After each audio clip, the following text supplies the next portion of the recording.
আসসালামু আলাইকুম। Nahar kitchen world নিয়ে চলে আসলাম আপনাদের মাঝে। আশা করি আপনারা ভালো আছেন, তো আমিও ভালো আছি আপনাদের দোয়া। আজকে একটা রেসিপি নিয়ে আসছি, ছোটো বড় রেসিপি, চটপট রেসিপি। আজকে আমি নানবো তোমার ইচা মাছের কল্লা। ইচা মাছের কল্লাটা আমি কীরকম করে নানবি তাহলে আমার পুরো ভিডিওটা দেখতে তখন আর আমার সাথেই তখন। তো চলেন আমি কল্লাগুলো এখন কেটে দিই। দেখেন আজকে আমার আঙ্গেলে বেটা ইচা মাছের কল্লা আনছে। দেখেন তো 1 কেজি না 2 কেজি না 3 কেজি। দেখ আমি বলতেছে এগুলা কাটতাম, খাইতে কি মরিচগুলা করতাম। এগুলা কি কাটা সম্ভব বলেন তো? কি খাই দিকে ক্যাবারিজ খাই দিয়ে কি এগুলো খাইতাম?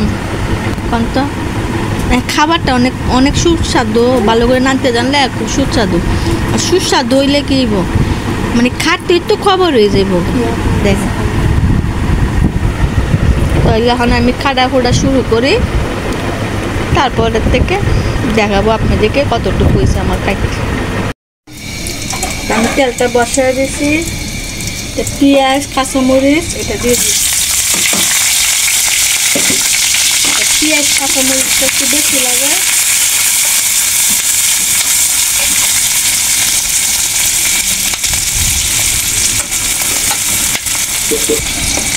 স্বাদ মতন লবণ,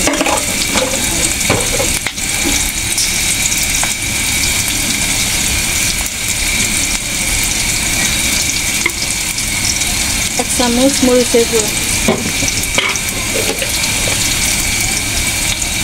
আধা চামচ হলুদের গুঁড়ো,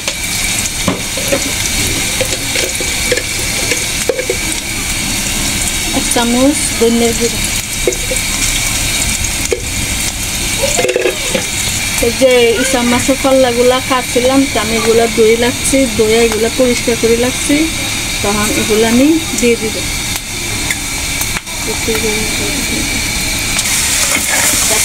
ইচা মাছের কল্লাটা ভাজি করি।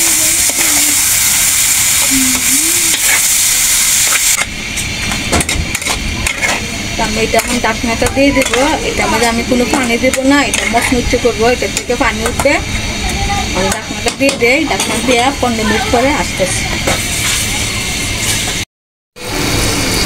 আমার কল্লাটা হয়ে গেছে, এখন আমি নামায় ফেলবো।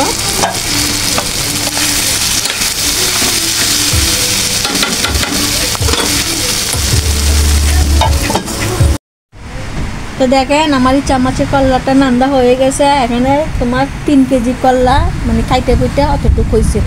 তা আপনারা ঘরে এরকম করে ট্রাই করেন, খুব স্বাদ, খুব মজা, মানে মচমচে করে লাল লাল করে ভাজি করলে খুব দারুণ। তো ভিডিওটা আপনাদের কাছে ভালো লাগে বেশি বেশি করে লাইক করবেন, শেয়ার করবেন, আর নতুন ভিডিও পাইবার জন্য আপডেট করবেন। তো ভিডিওটা আমার এই পর্যন্তই। আসসালামু আলাইকুম।